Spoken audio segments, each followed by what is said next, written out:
Hey guys, happy back to school week for everyone whose kids are going back to school. Mine went back this week. I have a first grader now, and my younger one is in the pre-K 3s class. So I'm excited to get back into diving into work a little more, working on this podcast more. In lieu of school starting, this week's episode is going to be part of a new series. This series won't be consecutive, so it'll just kind of be scattered throughout the podcast. But this series is How I Decided stories. And I'm kicking off today's story with my own story of how I decided to public school my son as a Christian mom. I know I've felt judged at times for sending my kid to public school, being a Christian, and therefore I wanted to share my story, wanted to give you a glimpse at how I made this decision, and then also a little bit on how I feel about it. So stay tuned as we go through that. But before we dive into the episode, I have a few announcements. One, I did an interview with a mom who also public schooled her kids, and I loved her story. It was a great interview, but the audio was just too choppy to be able to air.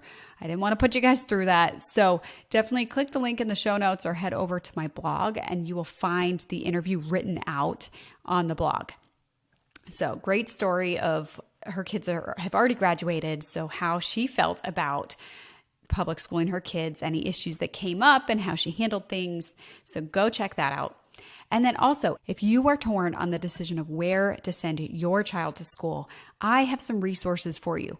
Not only will this podcast episode help, because I wanted to give insight into how I decided on public, how someone else decided on private school, how someone else decided on homeschool. I will be airing those episodes later on, so stay tuned for those. But for now, you can head over to my website, and I have lots of resources for you for school decisions. So the first one is my Start Smart School Checklist. So this helps you start your searching process with some guidance. All the steps you need to take to start your school search process. So things of what you should actually be researching, the documents you might need for enrollment, and some prayer prompts to help you pray through this decision. And then I also have my K-12 school decision guide. This is a one-off of my just general decision guide that helps walk you through big decisions. But all the questions there are focused specifically on K through 12 school. So kindergarten through 12th grade. And this is a 28-page workbook that will help you to make that decision. It goes through my decision-making framework, the SAIL method, which I'll dive into later in this episode, so keep listening. But this just walks you through to help you make a confident decision, help you feel good about the choice that you're making, because it covers everything. It's very thorough to make sure you're not missing something, to make sure you're really thinking through your family goals, what's best for your child, and all that goes into making this hard decision. Then I also have my school research and comparison guide. So if you've already decided within the school decision guide that you want to do private school, this will help you actually look at the different private schools and compare them. And so you'll be able to gather testimonials with guidance of the questions that you should be asking parents or staff. It helps you document your school tours. So that way you're not sitting there thinking, wait, did that school have this feature, or was it that school? And what was going on with that teacher? Or, oh, who was the principal I didn't like? This will help you document all of that to be able to compare features, compare the schools without losing your mind. And it also has pages for comparing homeschool curriculum, comparing public school. And it's kind of the chicken and egg scenario where if you're really torn and comparing public school, homeschool, private school, charter school, all those options, you might want to go through the school research and comparison guide first so that you're gathering information on each one. And then you take it to the school decision guide to compare those options that you already have a foundation and are familiar with them. But it could also go the other way, whereas if you're more torn between which type of school and not the specific one, then go through the K-12 decision guide first. And then once you're like, okay, we're going to homeschool, now I have to decide which curriculum I'm going to choose. And so then you go through the research and comparison guide to compare the curriculums. So they really do go hand in hand. The Start Smart checklist is a small free resource for you, so you can get started there if you're not sure which one to go with. Or you can find all 3 of my school resources in a bundle at anchoreddecisions.com/school bundle. So even if you only want one of them, you'll be able to find all 3 links there to each individual resource. You can purchase the bundle from that link for a discounted price compared to buying the K-12 decision guide and the school research and comparison guide separate. So make sure you snag that. And then also you can add on an extra 10% discount by using the code podcast at checkout. So make sure you go grab those resources. They will really help you get a good feel for making the right decision for your kids' education. Welcome to the Anchored Decision Show. I'm your host, Lauren Black, the world's biggest overthinker turned decision coach, all by the grace of God. Now I'm on a mission to help you make easier decisions, discover God's will, and live with purpose. Tune in weekly to hear real-life decision stories, expert insights, and faith-based strategies to help you navigate your decisions with confidence. So ditch your pros and cons list and learn to make better decisions without asking your mom or losing another night of sleep. Let's go. All right, so why is it such a hard decision to choose what school to send your child to? Well, it feels very daunting because it really does impact your child. I mean, it impacts their friendship, their education, their social abilities. There's a lot that goes into education. And I think we make it a bigger deal in our head than it is because it is something you can change if you don't like it. You're not married to a school just because you signed up for them. I mean, yes, there are some times where if you miss a deadline for an application for this year, you're out of luck for this year, but you can always switch them the next year. But with that said, I know it is an important decision. It's one that impacts your child and your family, your life as well. It is a big deal, and you want to choose what's best for your child and your family.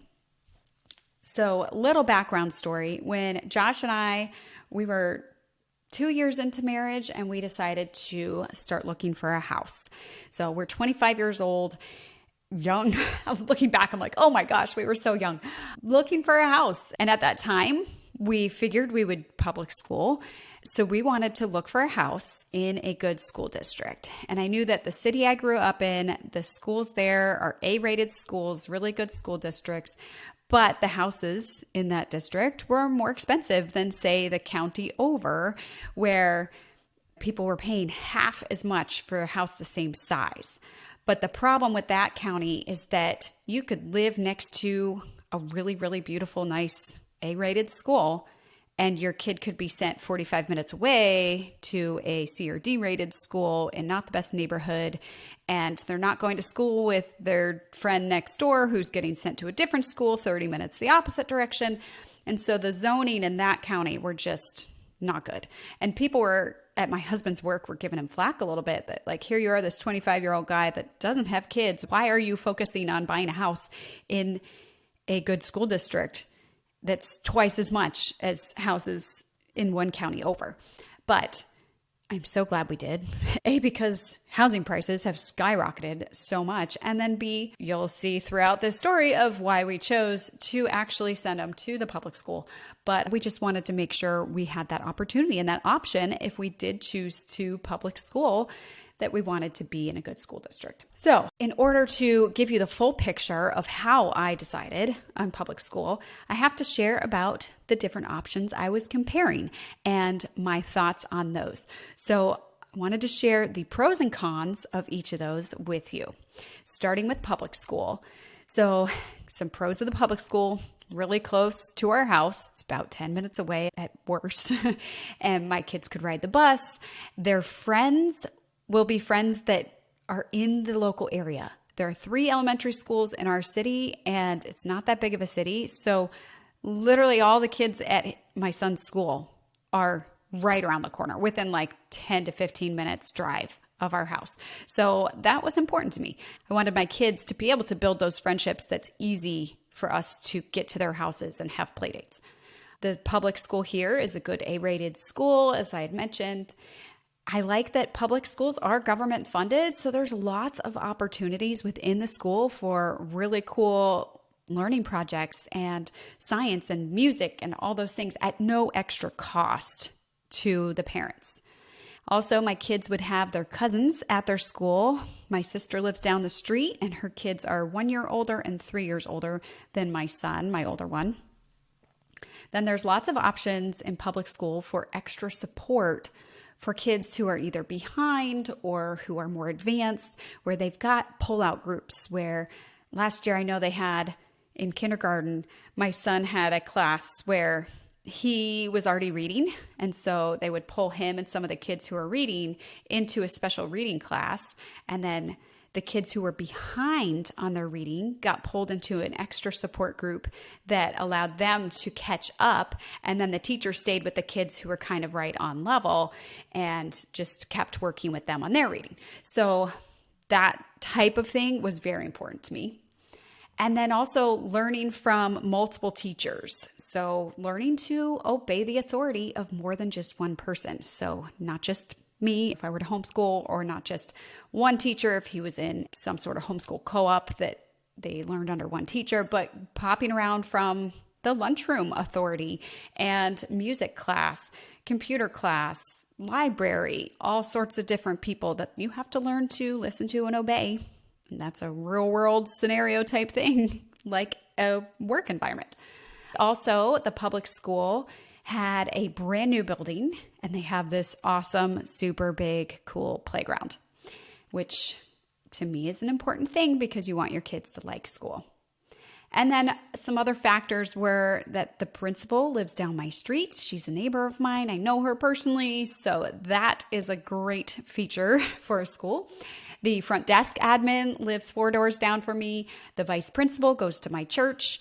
My brother-in-law was involved with PTA and even got to be on the vice president selection board. So lots of connections there at the school, which just makes it so that if there's an issue that rises, I've got a connection to talk directly to the source and friendships there. So that's good. Now, the cons of public school. And I think these are the main reasons why Christians are hesitant to send their kids to public school. One, it's a secular environment. So you have kids that have all sorts of other beliefs, and you don't know if the curriculum's going to align with our values as Christians. Now, I think in elementary school, there's not going to be as much as that. They're not teaching evolution, typically in elementary school, at least not in the school district that I'm in. But then you have kids that are claiming to be cats. And if you touch them, it's considered harassment, or teachers using different pronouns. So things like that do happen in a secular environment. And so your kids have to learn to deal with that. And then there is a higher probability of bullying or disruptive students than, say, homeschool or certain elite private schools. And for this final con, if you have kids in the background that can hear your podcast, you might want to just hit a fast forward or pause it and put some headphones in, because the last concern is a safety concern. And this is about school shootings. They have been on the rise. They have happened in elementary schools. Even Sandy Hook seems like it's an area that's similar to my area, where this family-friendly small city, and yet there was a shooting there. And so that is a concern for those in public school or even some private schools. Though luckily, because we're in a brand new building, they put extra safety measures in place with our school, but you still never know. There's definitely a higher probability of running into that issue in a public school or private school somewhere where they have students attending in a building, rather than something like homeschool where you're at your house, or a homeschool co-op where it's just a small group meeting somewhere. So that covers public school. Now let's look at Christian private school, because if I were to send my kid to a private school, I would definitely be choosing a Christian one. So some of the pros: smaller class sizes, so a little more attention one-on-one from the teacher. A lot of times the same kids are in your class year after year, so you're really getting to develop those friendships. It's a Christian environment and Christian curriculums, hopefully Christian friends. I know there are sometimes people just send their kid to a private school for the sake of a little bit higher education or that smaller class size or stronger discipline, things like that. So a lot of times private schools are known for a more rigorous education, stronger academics, a little stricter in discipline. And then the cons of private Christian school are the tuition. So definitely very expensive, and that would make me have to work more. So I would have to pick up more hours, and then we might have to also pay for additional childcare after school, which would then also take away from some of the opportunities to do after school activities or just connecting with my kids after school. And then also with private school, your friends can be from all over. They're not necessarily from your neighborhood, your little area. And so making friends with those from scattered around would be harder to do play dates, make it a little more complicated to get together and whatnot. And then also the friends that you develop, if everyone's in a really expensive private school, very likely those houses are higher income houses. And quite honestly, it can be hard to keep up with the Joneses with that type of thing. I know a friend of mine has a kid in private school and attended this birthday party that was just super elaborate. And not that that can't happen in public school, but I think there's just a higher probability of that happening in a school that does cost a lot more money.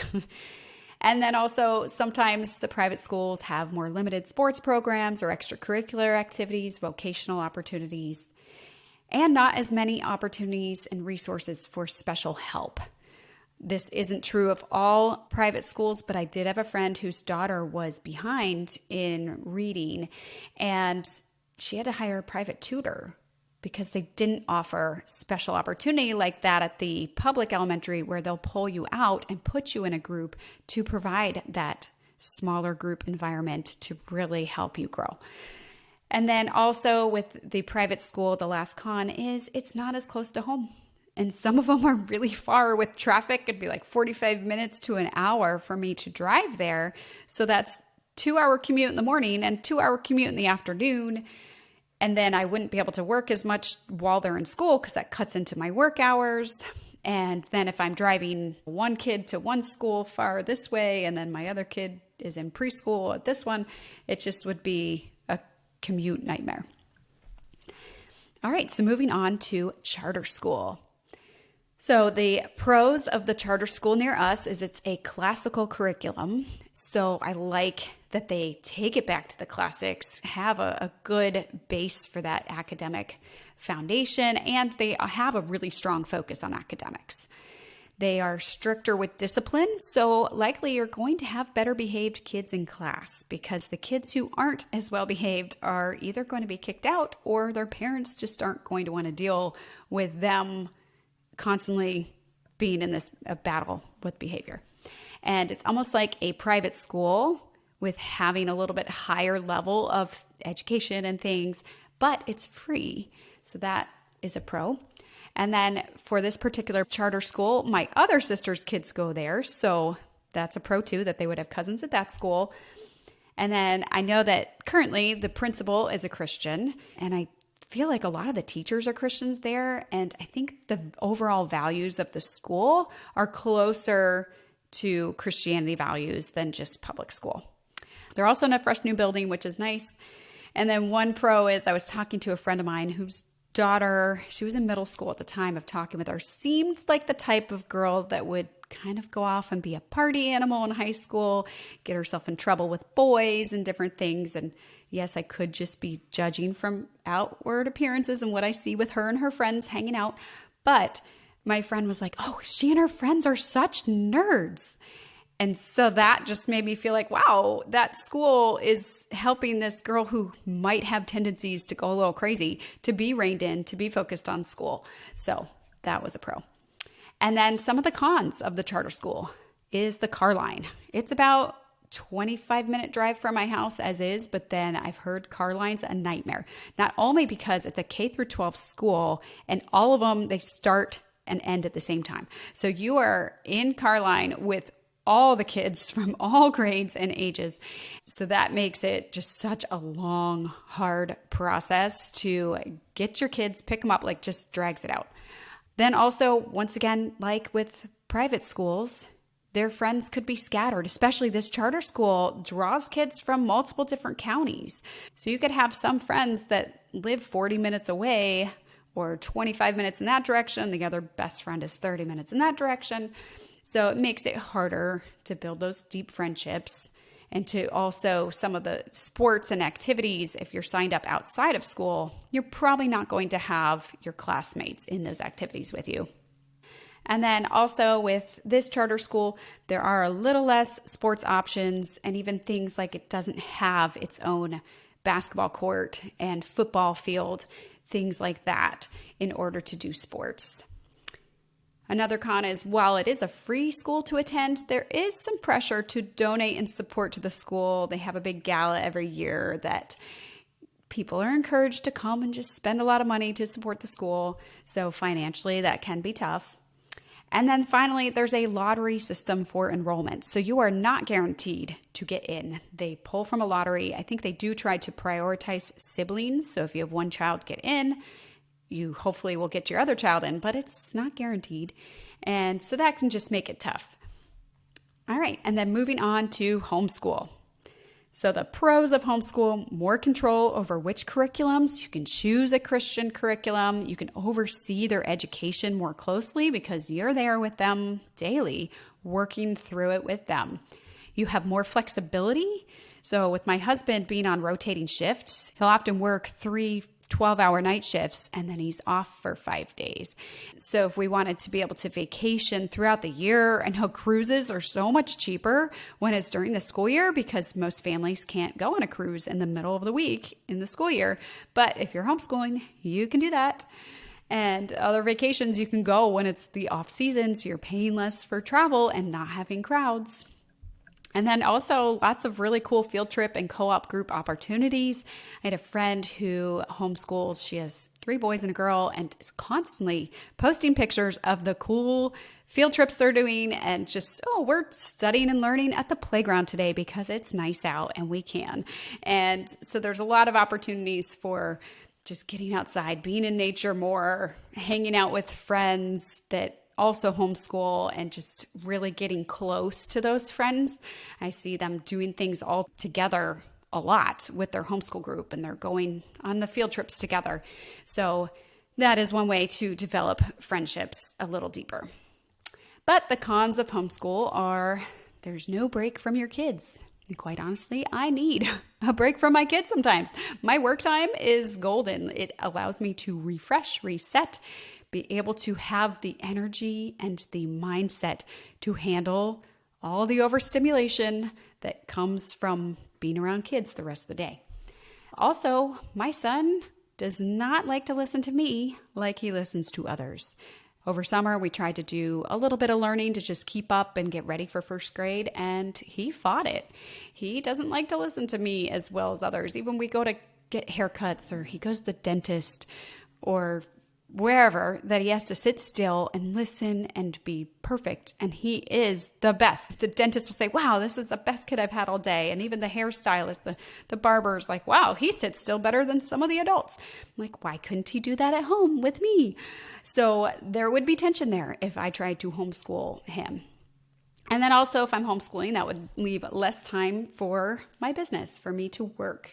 And I think overall there's less opportunities for those unique learning things like science projects and stuff without having to pay for them individually. Like there are groups you can sign up to have really cool science class and things like that, but every single one you have to pay for. And so that just adds up over time. And then also with homeschooling, there would be way more mess and chaos in my house. My kids fight cleaning up. They fight actually like sitting and eating their food when there's toys in the background. We had our dining table next to our playroom for a while. We're about to change that with our renovation, but it's like they just want to sit there and play Hot Wheels, not sit and eat their food. So to try to get them to sit and learn when there's toys in the house and things would never get cleaned up, it would just be chaos. And then also less social opportunities, again, without paying for extra things each time. So they don't have it throughout the day unless you have to be a little more intentional about it. just less opportunities to naturally build that emotional intelligence of learning how to learn from someone else and learning how to deal with conflict with other kids that I think overall are important in a child's life. And then finally, for homeschool, I think having less structure would be hard for my kids. So if they knew that they didn't really have anywhere to go, they're not going to want to get dressed. They're not going to want to eat their breakfast on time. We're never going to be starting on time. And for some people, that might be a huge pro. But for me, that's on my cons list. And so finally, we are going to go over homeschool hybrid. So we have a lot of programs around here where the kids go off to school for 2 days a week, or maybe 3 days a week, or some of them maybe even 5 days. But it is a homeschool program. I know there's actually one that's kind of a homeschool private school program that it's even more expensive than normal private schools, but they go 5 days a week. It's got kind of a focus on STEM, so that's science, engineering, what else? I don't know. But the STEM program is more of like technical stuff and art and whatnot. And so that school has a big focus on that, but it's expensive. So the homeschool hybrids, there might be more social opportunities, more flexible than public, private, or charter, because you could just do a 2-day program. And if you have to skip, no one's keeping attendance like they are in public school or private or charter school. And then also the pros would be not having to teach my child myself all the time. The cons, as we mentioned, it's expensive. It's a little less flexible than just straight homeschooling because you do have to show up to class. You can't just do it in your pajamas and go on vacation anytime you want. You've got to show up, especially if it's the full-time hybrid option. And then also you can't skip ahead as much or choose your own curriculum if you're going with a program that they have their own curriculums. All right, so that's a lot. With so many pros and cons, how did I decide? So honestly, I was torn. And that is why I created my school decision guide. I wanted to use my decision-making framework and apply it to school decisions. So my framework is called the SAIL method, and that's SAIL. And so I'm going to go over that briefly just so you can see how I applied that to this school decision. So the SA in SAIL is self-awareness. So you want to look really hard and deep into the things that are important to you and your family. So for us, things like our schedule, leaving time for me to work, but only part-time, finances, long-term goals for our kids with their emotional intelligence, as well as academics, and how well I do it my kids home with me all the time and learning from me versus learning from others, or how to be sure that my kid is well-rounded between socially, academically, athletically, spiritually. And then looking at your child's exact needs, their desires, their personality. Every kid is so different and every family's different. So you need to find what's a good fit for you, because you could find a private school that is exactly what you and your family need. And it could be a complete misfit for someone else. It's all about looking into your life, setting that foundation. Part of self-awareness is also doing your research. So my school research and comparison guide provides you with all these guided prompts and questions to look into, helping you to go on school tours, talk with other parents, talk with teachers and staff, look through comments on Facebook groups. So I started to do that with my various options and went to visit a private school, went to the kindergarten preview day for our public elementary school, and just getting a feel for things and how other parents feel about them. And all the while I was going through this and while I was doing the school tours and talking with people, I wrapped it all in prayer. In fact, I had been praying about this decision for years. Before we were even starting to think about kindergarten, I had been praying for God's direction. And quite honestly, I didn't feel tugged in any certain direction or path, because that would have been a huge game changer for me if I felt God laying homeschooling in front of me and over confirming, yes, you're to homeschool. Of course, I would have chosen that path, and it would have made this decision probably a little easier because I would have heard directly from God that, yes, this is what you're supposed to do. But because I didn't hear that from him, I still wanted to make sure I covered my bases and did proper research, really being aware of what's going on at each school option and figuring out what was best for my child, my family. Going back to the SAIL method, the I in SAIL is impact. So how does this decision impact you, your child, your family in these 5 ways? Financially, relationally, physically, emotionally, spiritually, and then I'll throw one more in just for schools, and that's academically. We've already talked about the financial impacts a little bit of how we don't want to be paying for a private education for multiple kids. That's a big factor for us. And relationally, how will it affect me and my child if he's home with me all day for homeschool versus if he's off in school, and how does it affect the friendships? Physically, are there opportunities for them to have sports and activities as well as the physical building that they're in? If you're in a really, really old school that's moldy and your kid's getting sick all the time, that's an issue. Or physical safety is also a consideration. And then emotional. Look at your emotional health, your mental health, as well as your child's ability to build up emotional intelligence and have an environment that's helping them learn. So if they're getting super bullied at public school, then maybe it is time to pull them out and put them in a place that they feel safe and welcome and have friendships and that they can learn. Because if there's things hindering them from learning emotionally, they're going to shut down. They're not going to want to thrive and excel in that environment.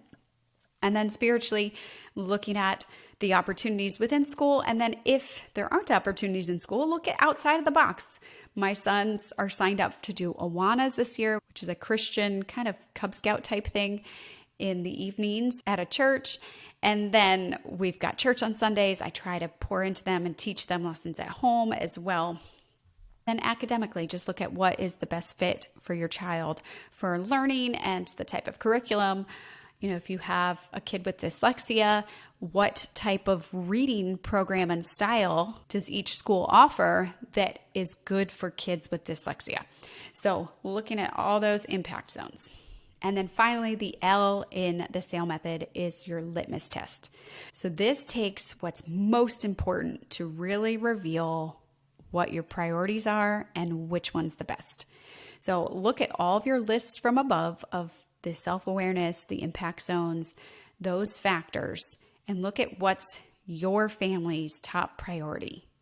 List them from highest priority to lowest priority. So now rather than comparing apples to oranges or just looking at a pros and cons list, which if you go back to episode 4, I talk about how pros and cons lists often leave you more confused. So instead, you want to do this litmus test. You want to look at what are the most important factors for your family. If finances are no problem at all, then maybe don't let finances be a deciding factor.